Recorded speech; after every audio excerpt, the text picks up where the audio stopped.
אם הייתי צריך להגדיר במילה אחת את הפלייסטיישן 5, המילה תהיה עתידני. ולא רק בגלל המראה העתידני והייחודי של הקונסולה שבה ניגע בהמשך, אלא בעיקר בגלל שפלייסטיישן הצליחו לעשות קפיצת מדרגה רצינית ולהביא לנו את הדור הבא כשאנחנו רואים ומרגישים שזה הדור הבא בכל המובנים האפשריים.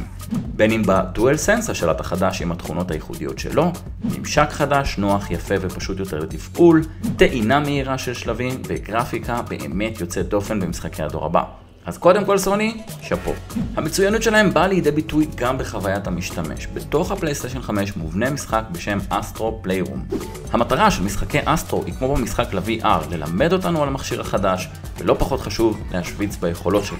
במקרה של אסטרו פליירום, ביכולות של השלט. כל מטרת המשחק היא לתת לכם להרגיש את הפידבק, הרגישות של הטריגרים, הג'יירו והטאצ'פד. כולם מביאים חוויה חדשה לחוויית המשחק, וחשוב מזה, נותנת כלים למפתחי המשחקים להשתמש באותן יכולות. לגבי המשחק עצמו, הוא ממש חמוד ופשוט.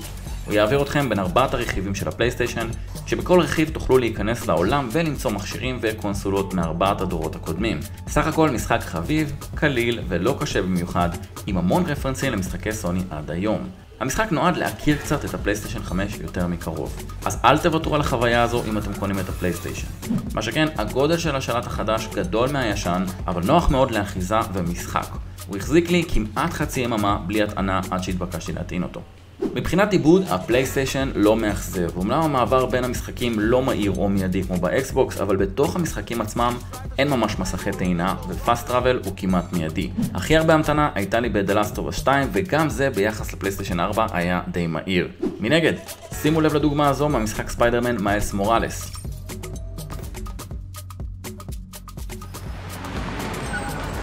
אשרינו שהגענו ליום הזה שאנחנו לא זקוקים יותר למסכי טעינה במשחקים.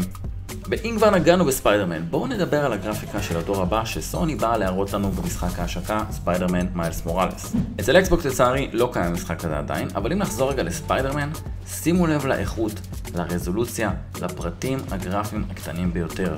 תראו את האופק, ואם יש לכם אוזניות 3D אודיו, אז תקשיבו, כי יש פה עליית מדרגה. ביקורת לספיידרמן מיילס מוראלס אגב תעלה בסרטון נפרד. ניסיתי לבדוק גם משחקים אחרים כמו God of War, Battlefield ופיפא. לא ראיתי שדרוג, אבל זה כי צריך לצאת להם ולמשחקים נוספים פאצ'ים שאמורים לשדרג אותם בהמשך. אני ממש מאוהב בממשק החדש של פלייסטיישן. קודם כל, אין יותר theme כללי, אלא theme ספציפי לכל משחק עליו אתם עומדים. הנראות שלו כל כך אסתטית ונעימה. העובדה שיש את מסך הבית בלחיצה ארוכה ומסך המשחק בלחיצה קצרה. מה זה מסך המשחק? שם תוכלו לעקוב אחרי נתונים שלכם, כמו התקדמות במשימות ואובייקטים מסוימים, לצפות בטרופיז האחרונים שלכם, ומתחת לזה יש את התפריט שיאפשר לכם לעבור בין משחקים, מסך ההתראות, חברים שאונליין ושאר הדברים שהייתם רואים עם לחיצה ארוכה בפלייסטיישן 4. רק שפה זה נראה ממש טוב. עוד פיצ'ר ששימח את ליבי כיוצר תוכן הוא ממשק חדש, פשוט ואפקטיבי של צילומי והקלטות מסך. אין דבר יותר מבאס מלהקליט משהו בלי לדעת כמה זמן עבר, אם המכשיר עדיין מקליט, ואם הקובץ יופיע בכלל באחסון, דברים שהיו קורים לא מעט בפלייסטיישן 4. גם סטילס בעבר היה לכאורה פשוט בלחיצת כפתור, אבל היו לזה המון בעיות עם תזמון. התפריט החדש מאפשר לכם להקליט עד שעה בלי להגדיר אותו מראש, עם טיימר שרץ בראש המסך. כל לחיצה על כפתור המדיה מקפיא את המשחק כל עוד לא מדובר באונליין, ככה שאפשר לעצור הקלטה, לשמור או לקחת סטילס בלי לחשוש שהרגע שרציתם לתפוס יעבור. באותו כפתור יש גם את המעבר לסטרימינג מהפלייסטיישן. טרם בדקתי איך זה להסטרים ממנו בגלל איסור באמברגו.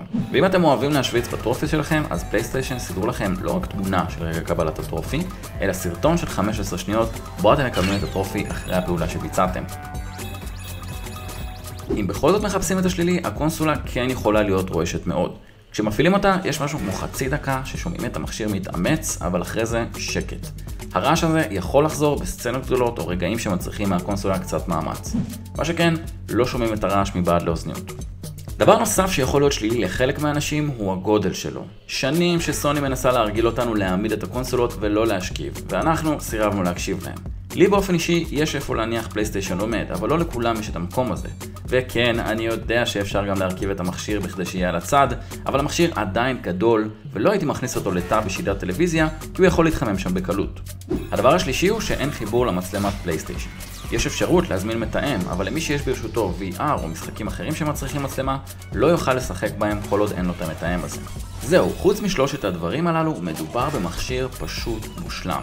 ועם המשחקים הבלעדיים שאמורים להגיע בקרוב ובמהלך השנה, אין ספק שלשחקני הפלייסטיישן מחכה שנה טובה מאוד, או בעצם שנים טובות.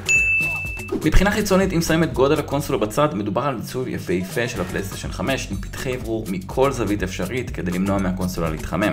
מבחינת חיבורים, יש מאחור שני חיבורי USB, חיבור HDMI, חיבור לכבל רשת ושקע חשמל. מלפנים יש חיבור USB נוסף ו-USB Type-C. מלפנים יש גם את כפתור הכיבוי, ובמקרה של הקונסולה הספציפית שקיבלנו מאישפר לצורך סקירה, יש גם כונן דיסקים וכפתור להוציא אותם. אם כי אפשר להוציא דיסקים גם מהתפריט הראשי בלחיצת כפתור בשלט. ישנה גרסה נוספת לפלייסטיישן 5 שזהה מבחינת נתוני מערכת, אבל ההבדל היחיד הוא שאין לה כונן תקליטורים, מה שהופך אותה לגרסה דיגיטלית בלבד. אז האם כדאי לרכוש את הפלייסטיישן 5?